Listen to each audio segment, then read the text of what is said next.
Good day and thanks for joining us. I'm Antika Rasava reporting from Keratsini, a working class district west of the Greek capital, where a 34-year-old rapper was stabbed to death by a neo-Nazi sympathizer, touching off demonstrations and violent riots, not only here in Athens, but in 18 other cities across the country. The degree of destruction here is harrowing. We're seeing shops, pawn shops, banks, police precincts that have been targeted as a result of violent clashes that took place here yesterday between militant youth who were hurling gasoline bombs at riot police who were retaliating with endless rounds of tear gas. Now, I'm not far from the actual site of the crime, where a 45-year-old sympathizer of Golden Dawn, Europe's most violent extreme right grouping, stabbed to death Pavlos Fisas, a local rapper,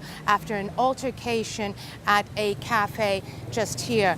3 other people have been arrested in connection with this case, including the wife of the 45-year-old alleged murderer, whom no lawyer here in the area has stepped up to represent. Now, the 45-year-old has confessed to the crime and, most importantly, has admitted his affiliation with Golden Dawn, the neo-Nazi party that has seen its support surge in the last year since its entry to Parliament. And we understand that that grouping will be holding a counter demonstration today as the funeral and burial of the young rapper takes place early today. Now, all of what happened here and the riots that followed have touched off a fresh debate over whether Golden Dawn, acting with reputed impunity and thuggish tactics, should be banned. But stoking social tension even further has been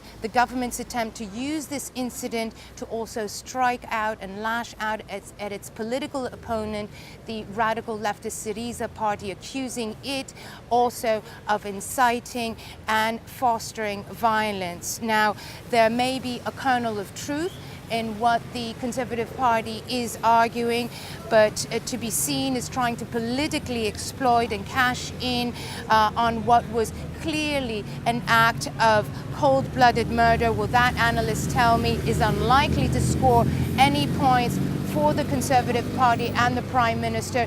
What would score points for the Prime Minister, analysts tell me, would be if he were to call, even as soon as possible, even today, a meeting of political leaders to group them together and agree to denounce and act against political violence. That's it for today.